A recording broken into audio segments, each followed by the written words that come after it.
जिले की हलचल। आकाशवाणी लखनऊ से प्रस्तुत है जिले की हलचल। आज सुनिए जौनपुर और अमरोहा जिलों की हलचल। पहले सुनते हैं जौनपुर जिले की हलचल। आलेख और स्वर है राहुल यादव का। जौनपुर केंद्रीय विद्यालय पयागपुर के जीजीआईसी परिसर में चलने वाली अस्थायी कक्षाओं को राज्य मंत्री गिरीश चंद्र यादव ने शुभारंभ किया। उन्होंने बताया कि शैक्षणिक सत्र 2025-26 का शुभारंभ किया जा रहा है। इस दौरान उन्होंने नवीन छात्रों को शिक्षण किट बांटी और कक्षाओं में व्यवस्था का जायजा लिया।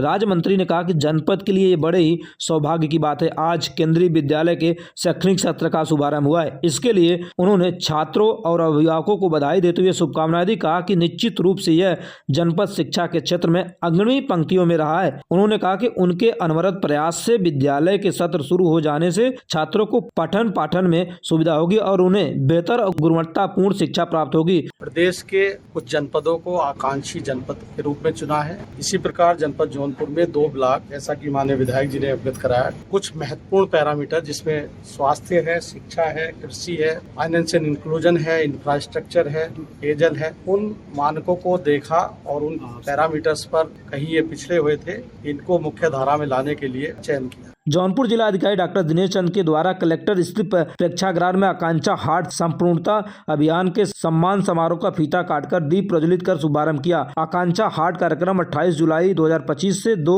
अगस्त 2025 तक आयोजित होना है। जिलाधिकारी के द्वारा विधायक डॉक्टर आर के पटेल को पुष्प, अंगवस्त्र और स्मृति चिन्ह देकर सम्मानित किया। इंफ्रास्ट्रक्चर को बढ़ावा देने के लिए सड़कें बनाई जा रही है। बिजली की समस्या को दूर करने के लिए 2 नए सब स्टेशन बन रहे हैं और उसके साथ ही बसोई नदी पर चेक डैम बनाया जा रहा है। निश्चित रूप से जौनपुर के लिए बहुत सौभाग्य का विषय है। जौनपुर शिक्षा के क्षेत्र में बहुत अग्रणी पंक्ति में और जौनपुर से सबसे ज्यादा, चाहे वो प्रशासनिक सेवा में हो, चाहे वैज्ञानिक के रूप में हो, जौनपुर का एक अपना स्थान रहा। जौनपुर में सावन माह के दौरान श्रद्धालुओं की सुरक्षा मजबूत करने की तैयारी की जा रही है। पुलिस विभाग ने जिले में 210 स्थानों को चिन्हित किया और इस स्थानों पर हाईटेक कैमरे लगाए जा रहे हैं। स्थानीय जनप्रतिनिधियों इस कार्यक्रम में पुलिस विभाग का सहयोग कर रहे हैं। सभी विधायकों ने अपनी निधि से काम के लिए मदद की है। उन कैमरों की खास बात यह है कि गाड़ियों का नंबर प्लेट को आसानी से पढ़ सकते हैं। जौनपुर एसपी डॉक्टर कस्तूर के अनुसार इन कैमरों की निगरानी 3 स्तर पर होगी। मुख्य कंट्रोल रूम साथ साथ स्थानीय थानों और चौकियों से भी इन कैमरों की मॉनिटरिंग की जाएगी। जौनपुर जिले के बदलापुर विधानसभा क्षेत्र के रामनगर में 7 करोड़ 12 लाख की लागत से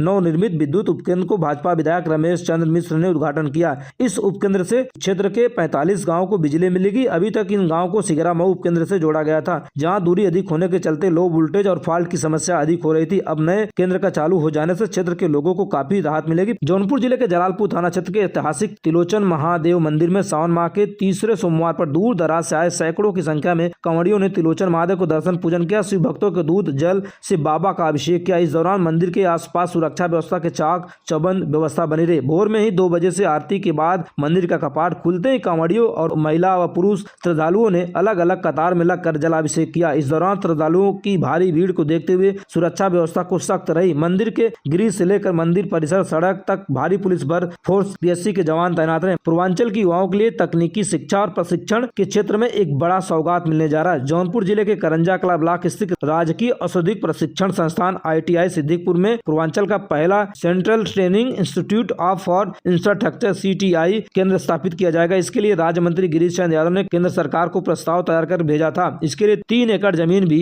चिन्हित कर ली गई। प्रस्ताव के मुताबिक केंद्र को स्थापित करने के लिए राजकीय ITI सिद्दीकपुर में 3 एकड़ जमीन चिन्हित कर निदेशालय को रिपोर्ट भेजी गई है। CTI केंद्र ITI पास युवाओं को प्रशिक्षण बनने के लिए आवश्यक प्रशिक्षण देगा। वर्तमान में उत्तर प्रदेश में ऐसे केंद्र केवल लखनऊ, सुल्तानपुर में ही संचालित हो रहे हैं। पूर्वांचल के छात्रों के लिए CTI कोर्स के लिए इन्हीं 2 जिलों की ओर रुख करना पड़ता था। जौनपुर में यह केंद्र स्थापित होने से अब आसपास जिलों को जैसे वाराणसी, आजमगढ़, मऊ, बलिया, भदोही, गाजीपुर के युवाओं को स्थानीय स्तर पर उच्च स्तर की तकनीकी प्रशिक्षण मिल सकेगा। जौनपुर जिले की हलचल के बाद आइए सुनते हैं अमरोहा जिले की हलचल।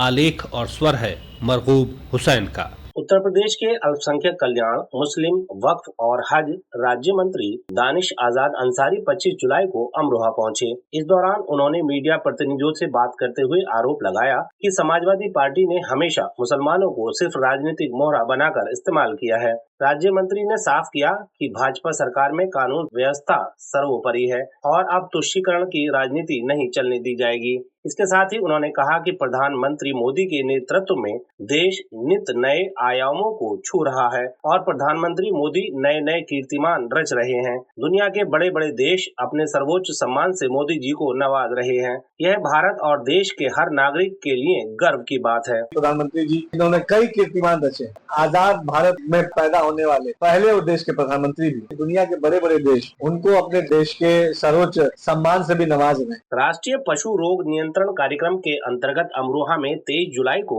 जिलाधिकारी निधि गुप्ता वत्स, जिला विकास अधिकारी सरिता द्विवेदी एवं मुख्य पशु चिकित्सा अधिकारी डॉक्टर आभा दत्त ने संयुक्त रूप से बहुउद्देशीय प्रचार वाहनों एवं टीमों को झंडी दिखाकर रवाना कर मुंहपका व खुरपका टीकाकरण अभियान का शुभारंभ किया। इस मौके पर मुख्य पशु चिकित्सा अधिकारी डॉक्टर आभा दत्त ने बताया कि 45 दिन तक चलने वाले इस अभियान के अंतर्गत जिले में 6,50,000 पशुओं का टीकाकरण किया जाएगा। इसके लिए 32 टीम गठित की गई हैं। इस मौके पर जिलाधिकारी निधि गुप्ता वत्स ने सभी पशुपालकों से अपील करते हुए कहा कि वह अपने पशुओं का टीकाकरण अवश्य कराएं। ये 45 दिन का अभियान रहेगा और पूरे जनपद में जितने भी गौवंश रहेंगे, महिषवंश रहेंगे, उन सभी को ये वैक्सीनेशन करा जाएगा। इसके लिए टीम्स का रवानगी कलेक्ट्रेट से हो गई है, कुछ ऑन फुट है, कुछ गाड़ी के माध्यम से है। तो कोई भी हमारा पशु जो है इस वैक्सीनेशन से नहीं बचेगा। अमरोहा में कारगिल विजय दिवस के उपलक्ष्य में 26 जुलाई को अनेक कार्यक्रम आयोजित कर शहीदों को श्रद्धांजलि दी गई। इस मौके पर भाजपा पदाधिकारियों व कार्यकर्ताओं ने पूर्व संध्या पर हसनपुर, चकछावी व अन्य स्थानों पर कैंडल मार्च निकालकर शहीद के स्मारक पर अर्पण किया गया और मौन रखकर श्रद्धांजलि अर्पित करते हुए उनके बलिदान पर प्रकाश डाला गया। शहीद अरविंद कुमार के गांव चकछावी में राष्ट्रीय लोकदल की ओर से काव्यांजलि कार्यक्रम का आयोजन किया गया, जिसमें कवियों ने अपनी रचनाओं से शहीदों को श्रद्धांजलि अर्पित की। इसके साथ ही युवा राष्ट्रीय लोकदल के राष्ट्रीय अध्यक्ष अभिनव चौधरी द्वारा शहीदों के परिजनों को सम्मानित किया गया। रजबपुर स्थित निजी विश्वविद्यालय में भाजपा द्वारा जरा याद करो कुर्बानी विषय में कवि सम्मेलन व सम्मान समारोह आयोजित किया गया। कार्यक्रम में मुख्य अतिथि भाजपा के क्षेत्रीय महामंत्री विकास अग्रवाल मौजूद रहे। महिला कल्याण विभाग की ओर से बेटी बचाओ बेटी पढ़ाओ योजना के अंतर्गत जिलाधिकारी निधि गुप्ता वत्स की अध्यक्षता में 22 जुलाई को जिला संयुक्त चिकित्सालय में कन्या जन्मोत्सव का आयोजन किया गया। इस मौके पर नवजात कन्याओं की कुल 66 माताओं को बेबी किट, मच्छरदानी एवं मिठाई देकर सम्मानित किया गया। इसके उपरांत डीएम ने जिला चिकित्सालय परिसर के बालिका उपवन में पौधारोपण भी किया।